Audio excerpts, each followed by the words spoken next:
ли, че вчера, 12 ноември, беше Световен ден на рекордите на Гинес? Годишният справочник включва колекция международно признати световни рекорди, съдържащ както човешки постижения, така и природни крайности. Сам по себе си държи рекорда за най-продавана авторска поредица книги. А знаете ли как е създадена книгата? Управителят на пивоварна Гинес през 1951 година е отишъл на ловджийско събрание в Ирландия. Там е възникнал спор. Коя е по-бързата дивеча птица в Европа? Златистата булка или ягодата? Същата вечер е разбрал, че няма как да се отговори на този въпрос.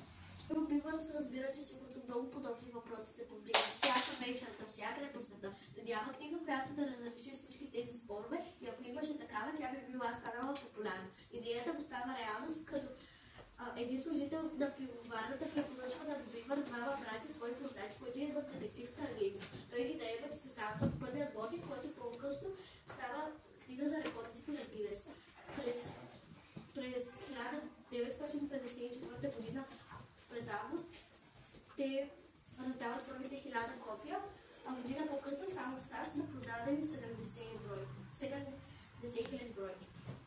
След изненадващо добрите продажби, книгата започва да се преиздава, като накрая се стига до текущото положение. По нова редакция всяка година, за да може да съвпадне с периода празнуване за Коледа. Многобройни подобни книги и телевизионни предавания са произлезли от нея. Специален рекорд е рекордът на човек, поставил най-много рекорди в света. Той е швейцарският жонгльор Пол Сали. Той е поставил 65 рекорда на Гинес. Не всички рекорди са влезнали в книгата на световните рекорди на Гинес. Когато са били публикувани някои от световните рекорди, участниците са били окуражавани да ги подобрят. Като например рекорди за най-тежка котка. Това е било забранено, поради това, че кара стопаните на домашните свинци да й карат да дадат повече храна на ден. Също така е било забранено и свободното измъкане поради здравето на участниците. Това не е било публикувано в книгата на световните рекорди на Гинес. 1992 година е било забранено надяване на откриването на участниците поради здравето на участниците. Общо 50 български рекорди са влезнали в книгата на световните рекорди на Гинес. Най-скорошният рекорд, поставен от българина за най-бързо плуване в ледени води при мъжете. Цели 500 метра. Резултатът е 5 минути 36 секунди и 49 стотни от Радостин Кръстев на 13 януари 2023 година на 5-то световно първенство в плуване в ледени води в Самоен, Франция. Иванка Иванова е носителят на рекорда за най-много прически, оформени за 8 часа, общо 330 на брой. Рекордът е поставен на 4 декември 2016 година в град Пазарджик. Най-голямата е публикувана, като своята съдържа 93 769 термина. Създадена 300 юница, проверена в София през 3 юни 2014 година. Най-сладкият рекорд е за най-голяма мозайка на логото на бомбоните M&M's. Нейните размери са почти 50 квадратни метра.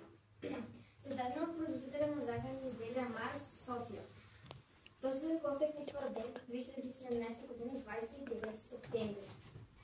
12-метрова българска маратеница е след общо 50-те български рекорда в книгата на Гинес.